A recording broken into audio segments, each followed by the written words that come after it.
yang tidak lagi terjadi. Ya, Peggy diputus bersalah karena besok kita nggak punya waktu lagi ngurusin Peggy.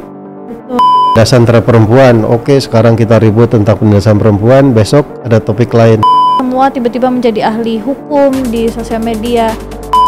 AI misalnya bisa digunakan untuk membuat bukti palsu.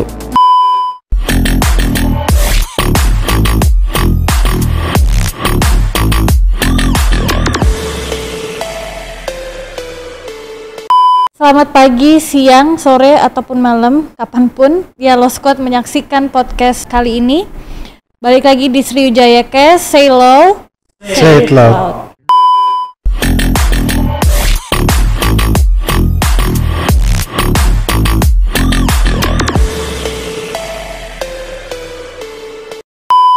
Hari ini sudah hadir bersama saya Pak Tristam, datang ke Palembang dari kemarin ya? Dari hari Sabtu. Dari hari Sabtu. Panas-panasnya masih Panas-panasnya Palembang lah.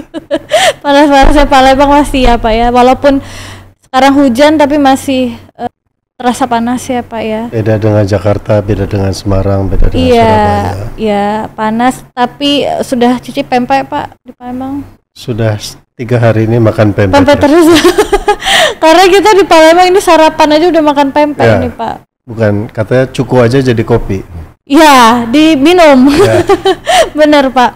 Oke, Lo Squad, Pak Tristam, hari ini kita akan bahas tentang belajar berfilsafat. Tapi tenang aja, bahasannya tidak seberat yang di atas ya Pak ya, seperti pengulasan buku atau Moga-moga tidak. Iya, semoga tidak. Ya, oke. Pak Tristam atau lengkapnya Dr. Tristam Pasca Mulyono SHMH LLM ini merupakan dosen di Universitas Katolik Parahyangan, kemudian merupakan kepala program studi hukum, program magister dan program doktor. Sekarang sudah tidak lagi, tapi jadi kepala pusat studi hukum transnasional. Oke, kepala studi pusat transnasional di Unpar. Di Unpar ya? masih. Fakultas Pak, hukumnya. Ya? Fakultas Hukum Unpar. Mungkin kalau Lo Squad cari di Google nih nama Pak Tristam, muncul langsung banyak sekali tulisan-tulisan beliau berkaitan dengan hukum internasional, kemudian pidana internasional, dan juga tentunya filsafat. Karena hari ini kita akan belajar berfilsafat dengan Pak Tristam. Pak Tristam, kalau misalnya kita mau ngomongin tentang belajar berfilsafat, apa yang mau dipelajari sebenarnya Pak? Oke, kalau belajar berfilsafat hukum, bukan berfilsafat secara umum, itu kan selalu mulai dengan mengamati apa yang terjadi di dunia hukum. Artinya kan harus peka terhadap ketidakadilan, peka terhadap masalah-masalah hukum, dan berani juga untuk mencari tahu lebih dari yang disampaikan oleh koran atau sosial media atau yang diviralkan. Dan kemudian yang berikutnya adalah dengan kepekaan itu atau dengan kepekaan yang diasah, mulai bertanya ya, mulai dari apa yang sebenarnya terjadi dan apakah betul terjadi ketidakadilan, dan ketidakadilan seperti apa sih yang terjadi. Mulai dari pertanyaan-pertanyaan sederhana yang harus dipicu dari keinginan tahuan. Kan modal dari orang yang belajar hukum adalah keinginan tahuan ya, atau rasa penasaran dan juga rasa curiga pada apa yang dinyatakan orang lain. Itu yang belajar berfilsafat dimulai dengan bertanya.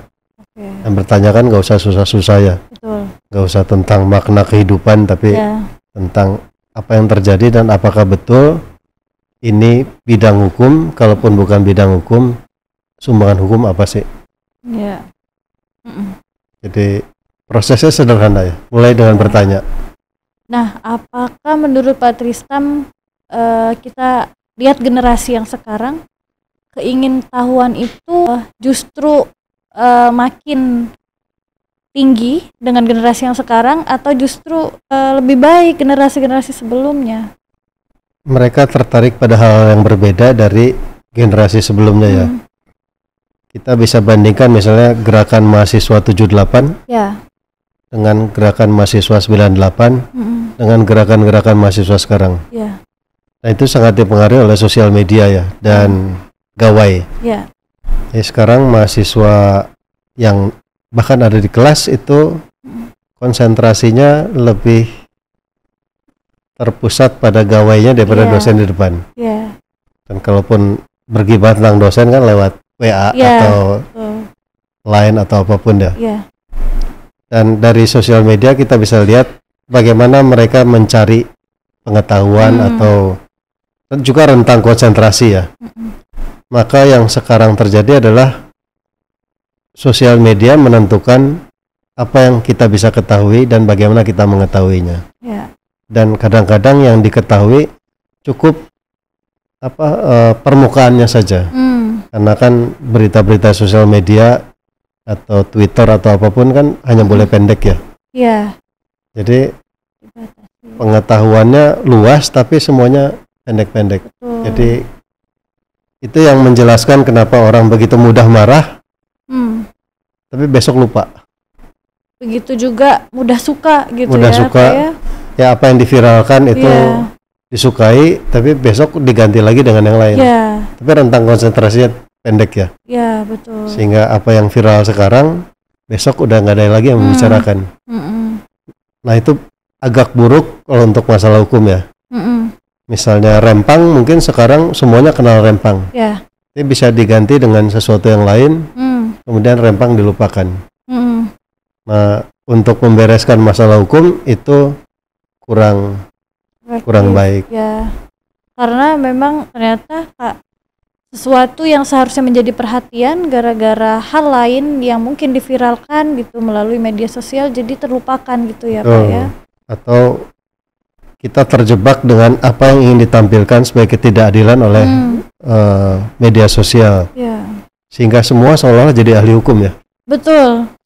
Jadi dengan melanggar sejumlah hak dari terdakwa atau tersangka. Jadi misalnya kita kenal nama Peggy, tapi dia kan masih tersangka. Terus kita kemudian dengan mudah mengkonstruksikan ini pasti salah. Nah, itu jadi sementara kalau berfilsafat kan butuh kedalaman ya, butuh pengendapan. Nah itu yang tidak lagi terjadi. Peggy diputus bersalah karena besok kita nggak punya waktu lagi ngurusin Peggy. Betul. Kita akan pindah ke topik lain yang lebih menarik. Nah, dengan menyikapi hal itu, menurut Pak Tristan bagaimana filsafat itu sendiri atau filsafat hukum itu berperan di situ? Jadi berfilsafat hukum berfungsi sebagai rem ya. Untuk berpikir cepat, untuk mengomentari cepat, untuk tetap memelihara kecurigaan yang sehat terhadap berita-berita yang muncul atau yang diviralkan. Karena kadang-kadang apa yang tidak dibicarakan lebih penting daripada apa yang dibicarakan. Yang dibicarakan kan dengan cepat berubah sesuai mode ya. Betul. Tapi ketidakadilan itu kan sesuatu yang dialami sehari-hari, dan kalau kita cepat berpindah, ketidakadilan itu seolah dinormalkan. Penindasan terhadap perempuan, oke, sekarang kita ribut tentang penindasan perempuan, besok ada topik lain. Penindasan terhadap perempuan kan akan terjadi terus ya. Kalau tidak dioprek terus atau diperhatikan terus, nggak akan berubah. Jadi bukan cuma kasus-kasus saja. Itu yang hilang ketika kita dengan mudah tergoda untuk mengikuti berita-berita yang viral saja. Benar. Dalam bahasa Gen Z sekarang ini FOMO ya Pak ya. Fear of missing out ya. Betul. Ikut-ikut apa yang lagi viral kemudian lupa. Mereka mau tahu. Sementara yang tidak dibicarakan atau tidak kurang menarik kadang-kadang lebih penting. Kadang seperti yang Pak Tristan bilang tadi, semua tiba-tiba menjadi ahli hukum di sosial media.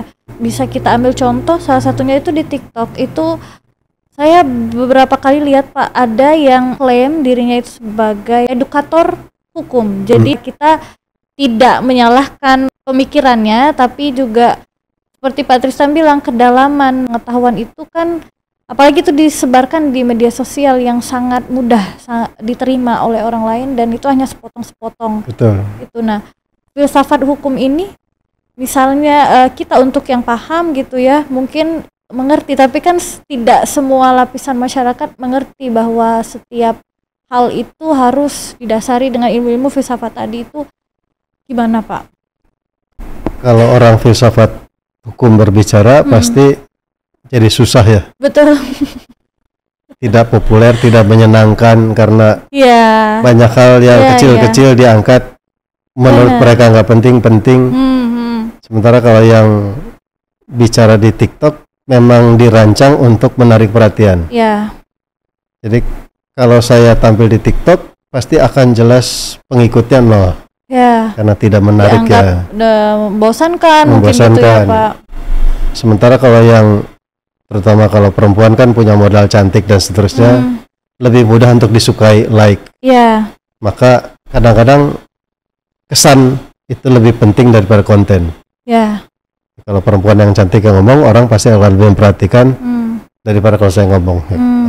Tampangnya udah susah, jangan didengar. Kira-kira seperti itu ya Pak. Maka mungkin dari situ bisa kita nilai bahwa filsafat hukum ya tidak melalui itu caranya gitu. Betul, ya Pak. Betul. Nah yang karena saya jadi pengajar filsafat hukum juga, yang saya coba lakukan mungkin juga mencoba berdamai dengan kebiasaan mahasiswa adalah oke, mari kita gunakan gawai untuk mencari informasi. Tapi ternyata terbukti bahwa mereka lebih suka TikTok daripada Google. Jadi Google juga dari segi pengguna pencarian informasi lebih mudah dan menyenangkan mencari informasi di TikTok daripada Google yang jurnal dan seterusnya ada. Benar Pak. Dan begitu dikasih tulisan lebih dari sekian halaman, macet bacanya. Memory insufficient. Langsung penuh tiba-tiba. Langsung penuh. Karena kan kalau TikTok kan biasa dengan ramah, ringan. Dan dia bentuknya visual. Begitu Google kan, nah itu kelihatan ketika mahasiswa menulis, Google itu jarang dicari atau digunakan. Kalau pakai Google berhentinya di Wikipedia, tapi cara pakai Wikipedia bukan gunakan referensinya, informasinya secukupnya aja. Jadi ada betul-betul fear of missing out dengan ketidakpedulian pada mari kita cek lagi apa yang dituliskan. Tapi ya kalau di kelas filsafat hukum itu cara belajar filsafat adalah mari kita lihat misalnya apa yang viral. Waktu kemarin kan kayak gitu ya Pak. Sebelumnya soal pemilu dan seterusnya Jadi ya pembelajaran filsafat hukum dikaitkan dengan apa yang viral. Jadi kemudian tugas pertama yang harus dilakukan adalah mari fact check. Jadi apa yang diviralkan betul nggak seperti ini. Mari kita lihat juga pandangan-pandangan yang berbeda. Karena kalau di TikTok kan seolah-olah itu sudah kebenaran ya. Coba cari yang lain yang berbeda. Nah, itu juga susah setengah mati ya. Karena begitu suka, yang ini saya nggak suka, ngapain saya dengar. Tapi itu dipaksa sehingga kemudian dari situ baru cari berita, baru cari ini masalah hukumnya apa, masalah filsafat hukumnya apa. Dan belajarnya karena mahasiswa tidak terlalu suka dengar orang tua.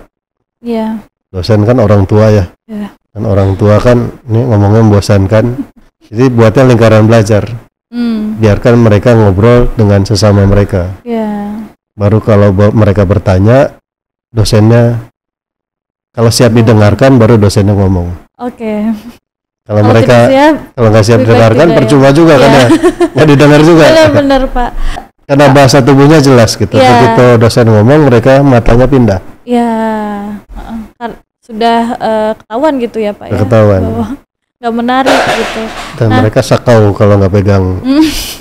Betul. Nah dari situ tadi bahwa Pak Tristan bilang mahasiswa atau generasi sekarang itu memang sudah nggak bisa lepas dari teknologi digital zaman sekarang ini. Nah kalau kita ketahui juga sekarang kan ada yang namanya artificial intelligence itu Pak, AI itu bisa menjadi tindak pidana berdasar dari AI itu. Kalau pidana kan harus bicara tentang aktus reus dan mens rea ya. Ya. Maka harus kita lihat ya, AI ini ada pengendalinya nggak? Karena AI ini bisa jadi alat untuk melakukan tindak pidana. Maka yang tetap bertanggung jawab adalah yang menggunakan atau menyalahgunakan AI ini untuk melakukan sesuatu. AI misalnya bisa digunakan untuk membuat bukti palsu. Contohnya dalam sextortion, orang bisa dengan wajah ibu ya itu ditelanjangin terus melakukan dipotret kemudian diperas ya. Atau menyatakan sesuatu tapi dipotong-potong, direkayasa sehingga kata-kata saya bisa diputar-balikan. Itu bisa kerjaan AI. Tapi kan di belakangnya adalah orang-orang yang tetap manusia juga. Tetap manusia. Itu yang dikejar. Bagaimana mengejarnya itu jadi soal teknologi ya. Apakah AI kemudian bisa melakukan tindak pidana sendiri? Mungkin suatu saat kalau teknologi bisa merekayasa kehendak. Jadi si AI-nya bisa punya kehendak. Maka kehendak inilah yang kemudian bisa kehendak untuk berbuat jahat. Bisa jadi selama itu belum terjadi, maka AI itu hanya alat. Ya. Nah, kemudian kalau tadi misalnya dia digunakan sebagai alat untuk melakukan tindak pidana, namun dalam sistem peradilan pidananya apakah AI ini mungkin bisa bermanfaat di dalam itu? Gitu. AI jelas membantu, misalnya menelusuri data yang begitu banyak. Kalau di misal DNA itu kan menelusuri DNA juga dengan komputer yang mengklasifikasikan dan seterusnya sehingga dengan mudah kecocokan DNA ditemukan. Itu kan dengan bantuan komputer juga. Itu salah satu kegunaan AI. Atau GPT Chat yang sekarang berkembang. Saya bisa meminta GPT Chat untuk bikin dong pidato 17 Agustus. Atau mungkin membuat abstrak atau buat skripsi. Betul. Nah, tapi kan derajatnya udah mulai beda ya. Bikin pidato 17 Agustus tidak membutuhkan pengakuan sebagai hak cipta. Begitu membuat tesis atau skripsi atau disertasi, yang diminta kan penulis yang menuangkan pemikirannya secara original. Kan mulai kesininya mulai jadi jahat ya. Tapi kan yang kemudian yang menggunakannya jadi menyalahgunakan. Bukan AI-nya. Bukan AI-nya, AI-nya masih alat. Apakah misalnya AI bisa diperintahkan ujaran kebencian, tapi kan berdasarkan perintah saya juga. Misalnya di podcast ini, mari kita sebarkan hasutan untuk membenci si A atau sekelompok orang. Ya bisa aja, tapi kan ada perintahnya. Itu kalau dalam hukum pidana internasional, si pemberi perintah atau pimpinan tetap bertanggung jawab atas kelakuan anak buah. Maka mungkin tidak agak comparable, AI itu anak buah yang bisa diperintahkan apa aja. Maka perilaku anak buah itu sebagian besar juga jadi tanggung jawab pimpinan. Ini dalam AI sama. Dalam hal ini ya penggunanya itu ya. Penggunanya harus bisa dikejar. Nah, di dalam kita bicara tentang pendidikan filsafat, belajar berfilsafat tadi. Di dalam hal ini misalnya tadi kan mahasiswa bisa memanfaatkan AI untuk hal-hal yang baik dan juga menyalahgunakan gitu ya Pak ya. Nah, filsafat hukum peran di situ itu bagaimana Pak? Pertanyaan filsafat hukum tadi bertanya tentang AI itu bisa jadi subjek hukum nggak? Ada batas-batas etika nggak ketika kita menggunakan GPT Chat untuk menulis karya ilmiah? Kan dia crawling ya, dia ngumpulin, kemudian dia mengkonstruksikan satu cerita berdasarkan permintaan kan. Ini jadi karya siapa nih? Betul. Atau ketika tolong bikin lukisan, ini jadi lukisannya siapa? Kan jadi menyentuh juga masalah etik ya. Boleh nggak saya minta AI bikin lukisan, dia menghasilkan lukisan, saya klaim sebagai milik saya. Seberapa jauh ide saya tertuang di situ, seberapa jauh keindahan yang dimunculkan adalah hasil pemikiran saya. Itu kan bersentuhan dengan masalah etik ya. Ya. Karena AI tadi dia mengambil data dari sekian banyak. Dari sekian banyak. Ya. Dan dia bisa dia bisa punya ukuran yang lebih pasti yang dianggap indah itu apa sih. Maka saya munculkan karya yang indah menurut sumber tadi. Big data tadi. Iya. Sedangkan karya itu ya berasalnya hanya dari manusia. Betul. Ya? Kan idenya hak cipta atau haki adalah manusia punya ciptaan atau punya paten atau apapun yang dihargai sebagai nilai ekonomi atau nilai moralnya adalah manusia yang mencipta ya. Begitu sebagian pekerjaan mencipta pindah ke AI, siapa sih pencipta? Maka si orang ini masih boleh nggak dapat nama sebagai pencipta atau hak ekonomi? Iya. Dan kalau ada orang lain kemudian memberi perintah yang sama memunculkan karya yang kurang lebih sama, maka ada copyright infringement nggak? Yeah. Itu jadi pertanyaan-pertanyaan filsafat karena filsafat hukum ya. Yeah. Karena bukan lagi bicara pasal-pasal. Ya juga bukan bicara teori tapi tentang esensi manusia itu apa sih? Ya. Karena ya memang yang dihasilkan tadi itu bukan manusia yang menghasilkan gitu ya Pak. Saya cuma beri perintah tapi karyanya sendiri sama seperti saya mengajarkan gajah melukis. Yang harus jadi pencipta tuh pelatihnya atau gajahnya? Dan gajah boleh punya hak cipta nggak? Ya. Ya. Pertanyaan-pertanyaan konyol. Betul. Yang tapi ya sama konteksnya gitu ya Pak ya. Betul. Jadi saya mikir juga nih Pak, apa gajahnya apa manusianya? Ya tentunya pasti manusianya ya karena memang. Tapi kenapa gajahnya? Apakah manusia berbeda dengan gajah dari segi penciptaan? Ya hal-hal konyol seperti itu yang dipertanyakan oleh filsafat hukum kan. Betul. Itu balik lagi pertanyaannya hanya bisa dijawab tergantung konteks. Tapi pertanggungjawaban kan itu soal argumentasi ya. Bagaimana menyusun argumentasi untuk menyatakan bukan gajah tapi orangnya. Argumennya apa? Cara pandangnya gimana? Cara berpikir filsafatnya bukan hasil akhirnya yang penting. Ya betul. Artinya semua apapun itu bisa diungkapkan selama ada argumentasi tadi ya. Betul. Ya. Seperti AI itu bisa menciptakan perempuan yang cantik sekali. Berdasarkan selera laki-laki. Maka apa artinya jadi perempuan yang cantik di dalam dunia nyata kalau AI bisa menciptakan yang cantik versi laki-laki? Iya. Cantik versi perempuan kan bisa beda. Iya betul Pak. Jadi cantik tuh esensinya apa sih? Dan jadi perempuan tuh esensinya apa sih? Apakah yang diciptakan oleh AI cantik menurut laki-laki tadi artinya di dunia nyata tidak cantik? Betul. Gitu ya misalnya di Jepang itu laki-laki lajang daripada bersusah payah merayu perempuan udah aja beli boneka. Dengan yang dirancang dengan ini ya big data ya. Perempuan yang cantik adalah seperti ini. Dan nanti kan bisa dicek di pemasaran mana yang paling laku.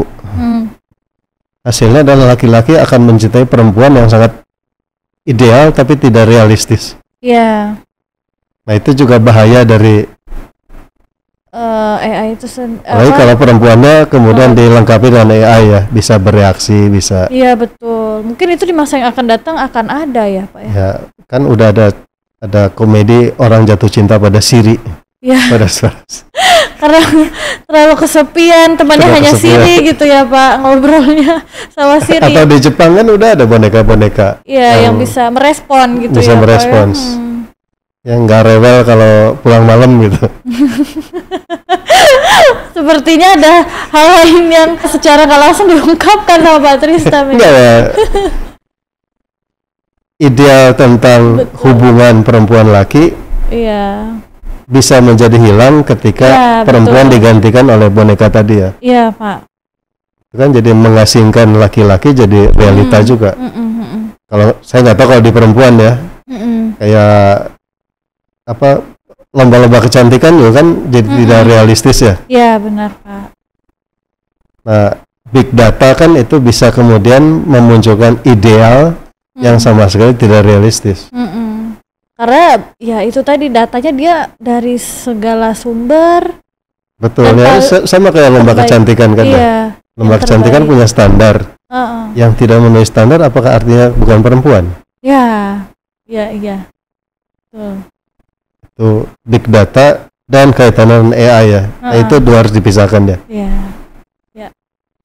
Nah, jadi mungkin bisa ditarik kesimpulan bahwa filsafat hukum itu bukan cuma memberikan ruang atau wadah untuk berpikir luas, tapi juga dia mengajarkan etiknya tadi ya Pak ya, membatasi. Mengajarkan sebenarnya berefleksi ya. Apa yang kita alami baru bisa kita alami jadi pengalaman kalau kita merefleksikan. Ya. Karena kalau kita mengalami tapi tidak merefleksikannya semuanya lewat begitu aja kan. Betul. Jadi mengalami hukum, orang bisa mengalami hukum tanpa mendalami hukum. Bantuan filsafat adalah mari kita renungkan apa yang kita alami sehingga kita paham apa yang terjadi. Iya. Itu dalam bahasa nggak sederhana ya. Intinya filsafat ini mungkin lebih banyak kepada kepekaan. Betul. Dari sisi manusia. Betul. Iya Pak ya. Dalam hal apapun. Satu mungkin Pak pesan dari Pak Tristam untuk Law Squad, siapapun penontonnya gitu ya, bukan hanya generasi Z, mahasiswa ataupun yang lainnya, tapi secara general dari Pak Tristam gimana berkaitan dengan belajar berfilsafat? Oke, belajar berfilsafat juga di bidang hukum menjadi penting karena tanpa itu kita hanya tahu permukaan, tidak bisa melihat kedalaman dan apa di baliknya. Dan kalau kita hanya terbawa arus, kita nggak tahu ujungnya. Dengan berfilsafat, setidaknya kalau kita mati, kita tahu kenapa kita mati. Baik, terima kasih Pak Tristam. Mungkin ini bukan pertemuan pertama dan terakhir ya Pak. Semoga bisa ketemu Pak Tristam lagi di Sriwijaya Case Selo ini untuk membahas topik-topik yang mungkin lebih spesifik berkaitan dengan filsafat ataupun hukum internasional mungkin nantinya ya Pak ya.